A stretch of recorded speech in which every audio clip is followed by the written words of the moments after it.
Cinema കുട്ടികളെ ഭയങ്കരമായിട്ട് influence ചെയ്യുന്നുണ്ട്. ഇപ്പൊ മാർക്കോ ഒക്കെ ഇറങ്ങിയതിന് ശേഷം ഇങ്ങനെ കൊലപാതകങ്ങളും ഇത്രയും ക്രൂരമായ സംഭവങ്ങളും നടന്നതിന് ശേഷം അങ്ങനെ ഒരുപാട് പേര് പറയുന്നുണ്ട്. അതിനെക്കുറിച്ച് എന്താണ് അഭിപ്രായം? എന്നുവെച്ചാ അങ്ങനത്തെ സിനിമ ഇറക്കാണ്ടിരിക്കുക, പരമായി നോക്കുക. ഞാൻ ചോദിക്കുന്നത് ഒരുപാട് സിനിമകൾ പണി സിനിമയിൽ മറ്റേ ഡ്രഗ്സ് അങ്ങനെയൊക്കെ ആയിട്ട് വരുന്ന ഭയങ്കര പ്രശ്നമാണ്. പിള്ളേർ ഇപ്പൊ ഭയങ്കര ഇതായി തുടങ്ങിയിട്ടുണ്ട്. അങ്ങനെയൊക്കെ പറയാനുള്ളൂ. പ്രശ്നമാണെന്നാണ് അപ്പോ അഭിപ്രായം. അങ്ങനത്തെ സിനിമകൾ ഇറക്കാതിരിക്കാന്നാണോ? പരമാവധി കുറയ്ക്കുക.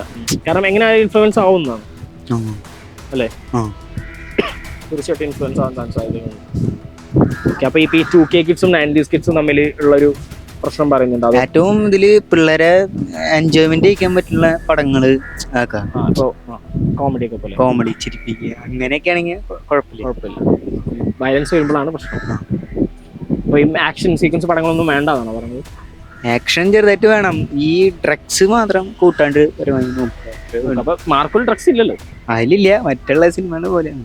വയലൻസ് ഒക്കെയാണോ ഉദ്ദേശിക്കുന്നത്? Okay, thank you.